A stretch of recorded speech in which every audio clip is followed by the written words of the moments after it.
Hey, and welcome to a Chicago Beer Pass beer review. It's been a while since we did a little one-off. I know. It actually feels kind of nice, though. Yeah. You know? And you got a treat for us. All the way from Munster, Indiana. Hello. Yeah. We got Three Floyd's Dark Lord. This is Marshmallow Handjee. No marshmallow in it. It is bourbon, barrel-aged Dark Lord with vanilla beans. So I sounded like marshmallow. I sound like a bot just now. Supposed to be like from the vanilla. Like why is it? Yeah, why the name? Yeah. I don't know.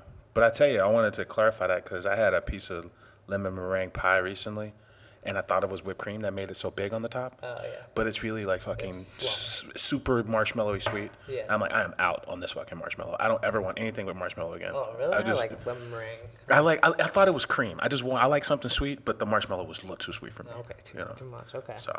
So yeah, no marshmallow in it. But yeah, I think that's got to do with the vanilla. Okay, and have you? Let's pour it out. Here. Okay. Go for it. All right, here we go. First up, and it was very easy to get into, not a difficult breaking, huh? We've seen this before with the dip bottles, man. Like you gotta cut it, and then jimmy it, and then cut it some more to get in there. It popped right off. So have you had this yet? Did you have this at Dark Lord? Did they have it at not Dark Lord? Fobab? I gotta be honest with you. I think they had Lodestar at Fobab, which was what was Lodestar? Coconut. I don't think I've ever had this actually. You know? It smells nice. It has that like Dark Lord oily stickiness going on that I don't often see in a lot of other ones. I always think of Dark Lord when I think like motor oil thickness. Yeah, it's viscous. There's a ton of chocolate, but I do taste vanilla. Mm-hmm. Which kind of vanilla was it? You know, they're not going to tell you. I think the closest we get to understanding what Floyd's is about was on one of the Rev calls where Jim Seaback used to work there. And he said that when he was there, they were using Woodford Reserve barrels to age their beers. Okay. But they're notorious for like not telling you what kind of hops they got, and just being kind of mums a word on like specifics. Where these other crews kind of go out their way to highlight specifics. Mm-hmm. Not so much with the gang in Munster. Yeah, they're like, if you don't like it, then you either like it or you don't. You don't need to know what's in it because that's not gonna make it taste better here. I've seen some one-offs of like barrel-aged behemoth or something, and it was literally just like gold marker, and it just put BA behemoth and put bottle number of 2000. Okay. And then that was about it. That's it. And I'm like, is this a thing? Like you can just write anything? I guess. Yeah. If it's not going to the stores, anything. Yeah. When you look at it like that, yeah. So. What's our ABV on this? Like 15? Say, like we said, there's not a lot of info on here. Your guess is as good as mine. I want to say regular Dark Lord's around like 13 or 14. That sounds about right. I will say. Maybe 16 with the barrel? Yeah. Typical aging is probably a year, right? There's been some extended aging we've seen on the scene. But typically, the Pete Crowley school of aging says, hey, give it 10 months. And it'll start picking up those caramels and vanillas. So everyone is classically doing it for a year. So why? We have no fucking data on this, so we're just guessing what it might be. Oh yeah. But you didn't want to hold on to this. You wanted to dive into it. I got Lodestar a couple years ago. The last Dark Lord that you and I went to. I got a bottle of Lodestar, and on the scene it was delicious. Right, I loved it. It was the best beer I had all day. And then 6 months later, in November, I took it to Texas with me to pop it open, and it was a shell of itself.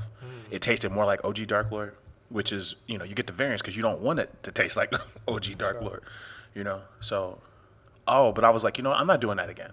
I don't want to age it or none of that shit. Let's get into it. Let's see what it's doing right now, especially on the heels of us having Vanilla Death, right?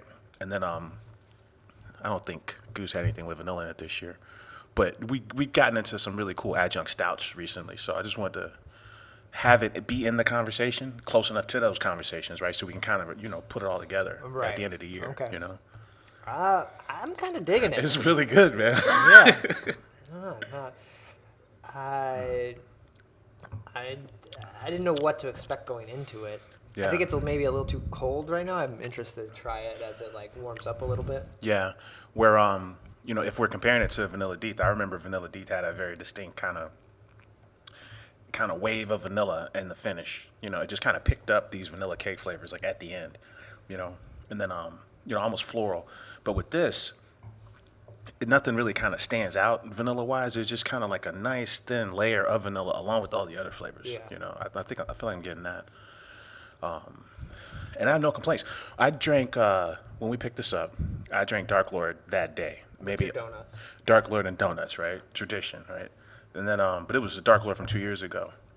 And Dark Lord on its own, just the OG Dark Lord, non-barrel aged, just kind of stands out as being kind of like these very pronounced kind of like sherry flavors and like heavy chocolate and like almost like port wine, and in a way that in a way where the finished product is something I don't really understand all the time. Yeah. Okay. But when I drink this, I don't think about it at all. I'm just like, yo, that was good. I'll have another sip. And I feel like I want to have it like it should be snowing outside and should be next to the fire with this. Yeah, I kind of wish I had 2 of these. Yeah, that's damn. Got to trade around for it. I don't know. But cool. Surprised you're right. But you can't. No one. If you didn't get it that day, you're not gonna be able to get it unless maybe next year at the next Dark Lord Day, where they give you the option to buy some of the other variants, which then it may not be as good then. I would say of the last maybe 4 or 5 years, the ones you see consistently are chemtrail mix variants. Chemtrail mix, French vanilla militia, which is vanilla and coffee barrel aged Dark Lord, and this one, Marshmallow Handjee, which is bourbon barrel aged Dark Lord with vanilla. Those are the ones you see every year, and then the other ones I think kind of rotate in and out. Yeah. Right. Okay. But you kind of always see Handjee, always see chemtrail. Those are the hits. Those are the ones people want. I think so. So. I think so. I think the people have spoken. Or in-house, they just decided, well, fuck it. If we give them 2, which 2 we're giving them? Okay. Yeah, I think that's probably end up being that more than. All right. Well, we're gonna keep sipping on this. We got a big bottle to go.